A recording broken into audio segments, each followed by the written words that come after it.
One strange thing about the city is how in private sector business you can find certain businessmen try and tell you universal truths about Australia as a whole, or Canberra at least. And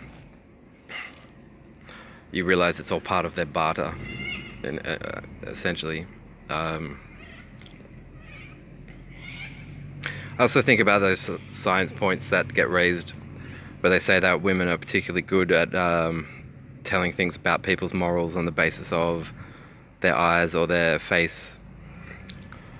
And rather than entertain or begin to entertain this notion about video entertainment, art, or screens essentially causing mental illnesses, it's going to be, if that initiative has any further success, it's going to mean that people who actually accept such idiotic claims will then feel potentially at threat while they're in a hospital where there's a video of a CAT scan, a CT scan. They'll be given, the state is effectively handing them just grounds to have complete distrust in all modern healthcare services, in particular any with, so the computer screen at the receptionist desk, it's like a return to witchcraft type thinking, where the witches were rounded up by the Christians and burnt because they weren't Christians, and the Christians felt that at the time they had legitimate grounds for putting them to death, because instead of praying to Jesus Christ, the three-way post-death plagiarism, they had this or that spell to cast. And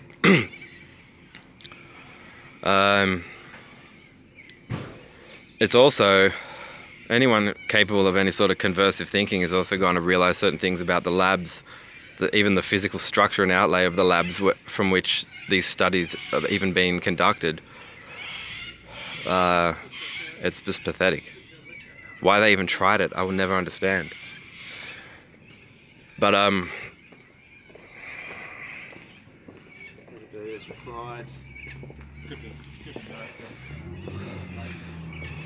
yeah, I think there's probably more truth to be found in the claim or arguments for character inferences on the basis of facial structure, human facial structure, amongst other mannerisms, than there is for any argument that the television is causing deteriorations in mental disorders, or that video could. So you'll probably find that whichever businessmen are running the greatest number of revenue generating investment interests in these sort of profiles will probably have ugly faces themselves, like really, really ugly faces.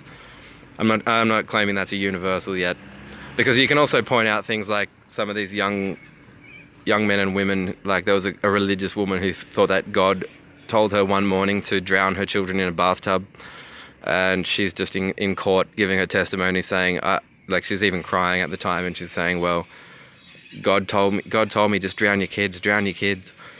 And those sort of idiotic thought processes, certainly, or the capacity for them, I saw weren't ruled out by the content of the Christian's Bible. So, or any logistics pertaining to the arguments at present that exist for an existence of a supernatural God either. So, essentially, you could go out and do stuff like that, drown your kids in a bathtub, say God told you, and trying to argue that it's religious discrimination, that people think you need to go to jail. I don't see it that way, because yeah, or there's also been young men who still have young looking faces and they've committed fucked up acts. If you look up a video on YouTube called Morality and the Christian God by Sam Harris, you'll see some examples of such people. And so because they look young, I'd wonder what sort of, obviously what morals they comprehend. But one thing I will say for those men is that once they are in court and made to account for themselves, they don't actually seem to bother most of the time making petty attempts at deniabilities. some of them will even stand by their decision and say, I was proud to do it, or I'm glad I did it. Is that an excuse either? No, it's an admission. But it's actually a more endearing quality than what you'll see in these old Freemason scientists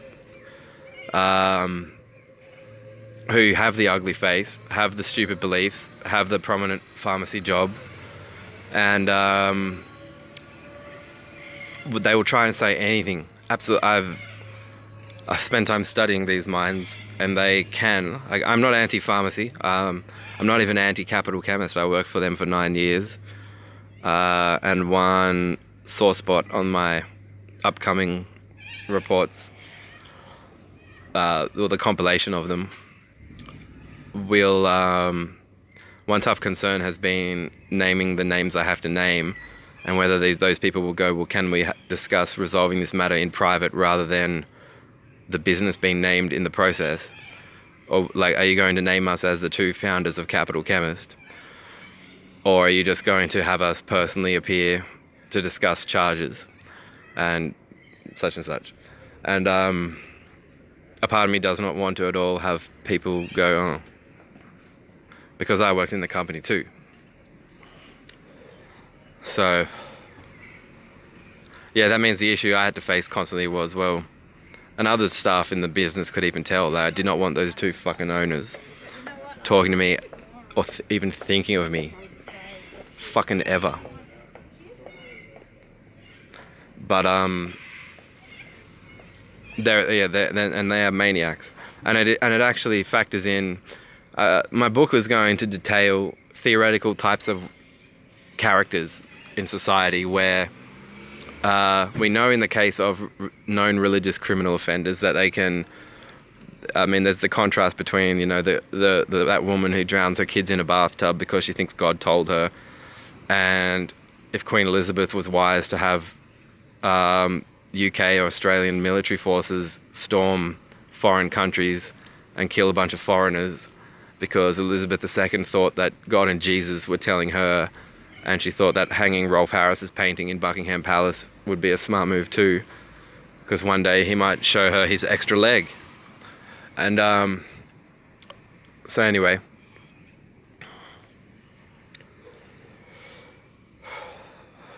I'm paying quite a lot of attention to the ways in which those two men have made matters worse for themselves, even by the standards of the best and more respectable ideas that they may have had some part in teaching a person like me. But yeah, there comes a point where everyone has their limits. But so everyone now at the moment on the news is contemplating this controversy with Cardinal George Pell, and I try to pay attention to why these types of journalist projects aspire so much of an interest in the public eye, or the eye of the mind of the average, you know, television viewer. Why is it in an archetypal sense of any interest at all over that of any other type of crime? And I think one reason for that is the fact that it's a cliche thing for us to hear at this year, 2019, that a priest is obviously entrusted by so many families and homeless people and poor people to be, at the very least, a positive moral influence. But I think even those sorts of fallback, you know, statements are now also getting too old. And I also think we've heard of the mad scientist stereotype, who is just like he's known to be the scientist who has come up with all these spastic theories over many years, and because he was able to make sales on the basis of them, you can say, well, what's the difference between them and a pseudoscientist? And one answer is they have more professional security. And then you can say, well, what's the difference between a pseudoscientist and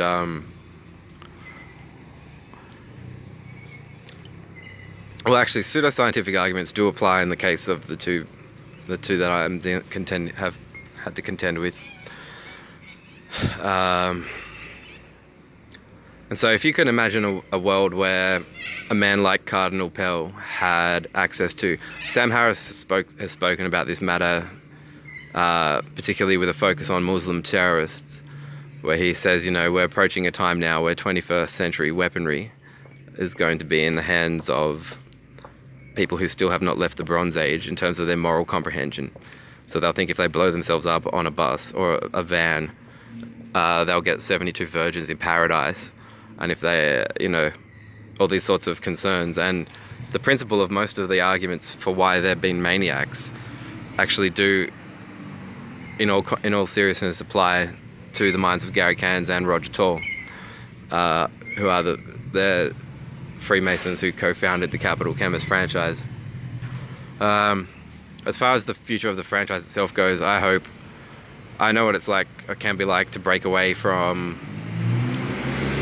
to not be in the best or most ideal of circumstances at the beginning. So in order to comprehend being true to yourself and becoming someone that you enjoy being, you may have to deviate and differentiate yourself from, it could be, your preschool teacher, your parents, your church youth pastor, and yeah, it's a point you reach where you step back and go, well, I obviously won't be able to forget that I ever knew these people, but I'm not defined by them either. And I think that there's that potential for the Capital Chemist franchise. I don't think a person that wasn't involved in an offence, wasn't part of an offence or more offences, having to go, well, fuck, was the boss that fucked up? But I don't think they should be made to feel, given the secrecy and all the tricks that get pulled for the bosses to ensure their own secrecy, what as a result of this is never really quite known in full comprehension by various other members of staff. The best of them will step up saying, well, I was really tricked and fooled by those guys.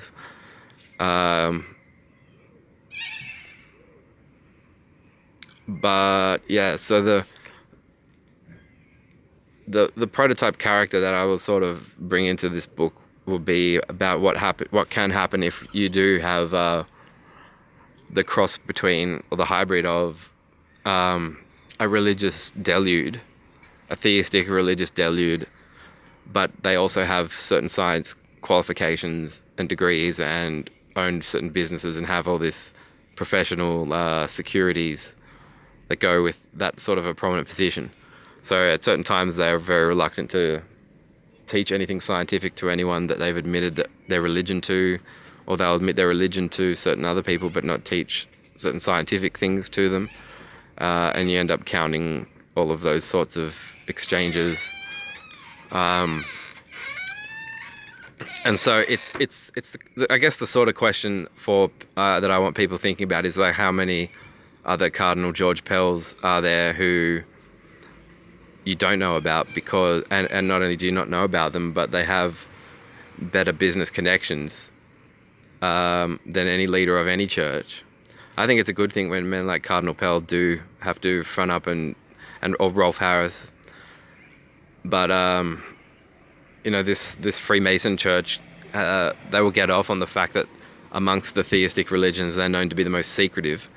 But it's actually a cliche trait of all religions for its adherents to think that they're the ones that got it right. So obviously, if they're that secretive, they're also that much more determined to think that they've got it right, and they don't have advocates or representatives speaking out saying, well, we got it right, and now we're prepared to argue for the truth of Freemasonry in opposition to, say, the Church of Satan, or the New Atheists, or evolutionary biologists, or pantheists, or deists, or non-theists. They're actually just, getting off on their secrecy all the more.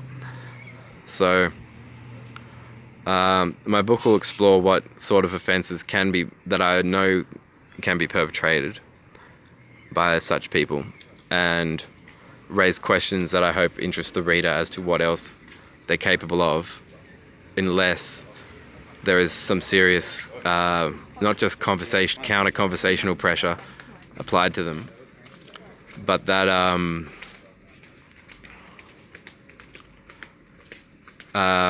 that in a sense they have certain standards and obligations and requirements they have to meet, or else they themselves will be known and predictably known to plunge into some idiotic assumption drawing and conclusion drawing, and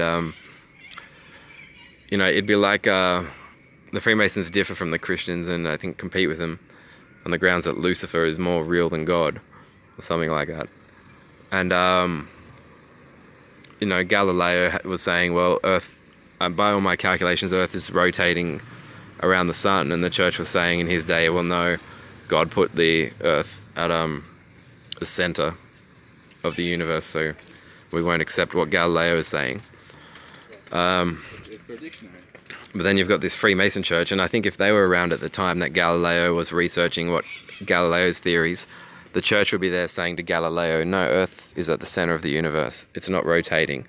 And the Freemasons would be secretly meeting, going, well, Earth does not rotate around the solar system as Galileo is saying, but nor is it at the center of the universe like the Christians think their God is saying. Earth is actually, it's more of a hymen of sorts, that blocks the arse crevice to the body of Satan, Lucifer. And Earth will only be removed from the sphincter creases of Satan for those entrusted the most within the Freemasons church. So these Freemason men are just as religiously deluded, but from another direction. And because they are still theists, they actually have an approach to assessing causes that is so convoluted and profiling people and trying to detect what people value. What's important to a person, but it's all filtered through. They're all looking through the lens of their Freemason religion. So as a result, men who don't even like most of the men in their country on a personal level, are quite shy and really prefer to spend time with women, they'll think gay, and then they'll go off on weekends to the Freemason church and go, oh yeah, Lucifer is awesome. And I was like, well, hang on, it's more gay for you to be in bed with your wife thinking that Lucifer's magically extending your dick size than it is for you to think that I need your help, whether I admit to it or not, in realizing my true inner homo. That's no, thank you. Yeah,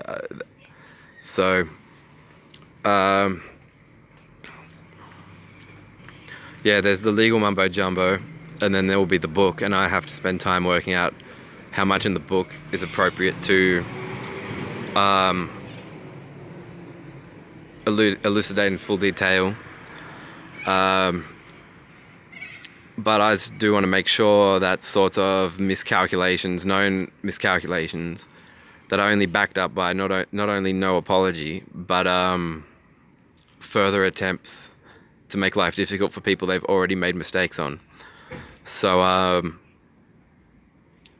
those sorts of things, I will make sure that the rest of Canberra knows about. The quantity of pages that comprehend the Mental Health Act in the ACT, as distinguished from all other capital cities in Australia, is by more than a factor of 10. I think there are about 50 pages or something in our Act for the ACT, and I think it's 4 pages in the highest number of pages in the next state.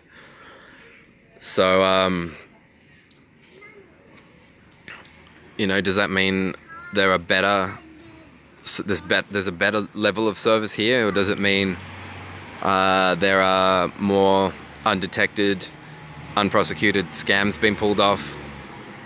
And ultimately, the only people, if in the event of a scam, remember that I'm not an absolutist. I'm not saying mental health care facilities should not exist. They've even changed the format at the Canberra Hospital now, where a person could admit themselves on a voluntary basis, and now apparently they're not allowed to go in on a voluntary basis. At least I've been told. So the more I think that basic rights are relegated to third parties that are not any form of law enforcement agent, policeman, lawyer, or court, yet pertain to some sort of conflicting personal profile that in many cases the citizen themselves will not have released to them in all comprehensive detail, is absolutely the greater potential for future errors and exploitments, in the event that even those trying to profit and gain recognition for their profiles will themselves know, but try and do anyway, because they hope that the person doesn't have many third parties to access or talk to, or that no one will stand up for their rights. And they will no doubt go on to be the ones that are targeted more than others in future too.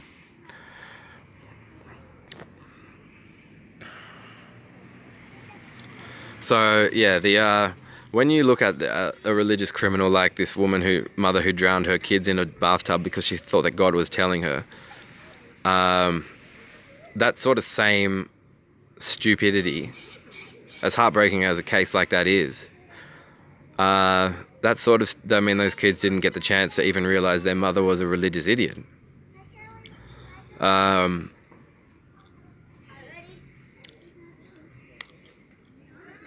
But if they are fronting some sort of research effort and they're religiously driven, then because those supernatural hopes, to invest in some sort of supernatural hope for, after my life's done, Lucifer will welcome me into the, coke den of the afterlife or whatever.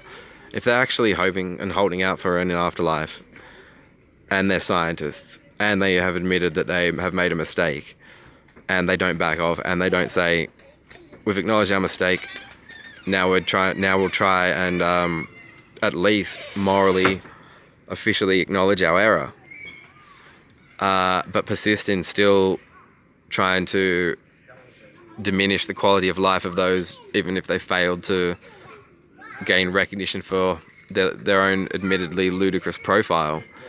That type of drive that could only make that person even morally interested or desirable to continue to pursue and harass whoever they go on to continue to harass. It doesn't occur to people who don't have religious beliefs. It doesn't really occur to people who think the Rights Charter is valuable. So it's all those elements of the religious criminal resurfacing again, but in the back of the mind of some sort of medical scientist. But who's operating there? Is it the medical scientist that's calling the shots, or is it someone with the technology that's been accorded to someone in their position? But only making action plans and affecting decisions and accostings and kidnaps and whatever, because they themselves are religiously motivated. And I'm tired of them. I mean, I've heard them fucking try and liken themselves to celebrities I've watched on TV. I'm like, you don't even fathom a single idea that this person has fought to defend. People. There are your idiots in the celebrity world. There's Michael Jackson. There's Mel Gibson. I think he's an absolute idiot for what celebrities were originally meant to do. I think that buying an island because you made a film about Jesus getting killed, and you had to insist that the cameraman filmed your hand, Mel Gibson's hand, nailing the nails into Jesus's wrists, because Mel Gibson's that convinced that Jesus personally walked around in the first century of Palestine saying, it's so important that I die for Mel Gibson. And then he gets it's a tearjerker amongst the right-wing religious fundamentalists, and then he buys an island. I mean, I don't think that that's any more impressive of an accomplishment than us learning about Michael Jackson and his evil molesting ways, and the second kid and all of that. It's so within any demographic, I don't think everybody's perfect and ideal, but that doesn't mean that within the world of celebrities there aren't really intelligent and admirable minds. That certainly include David Bowie and Manson and Korn and more, but they're the three amigos.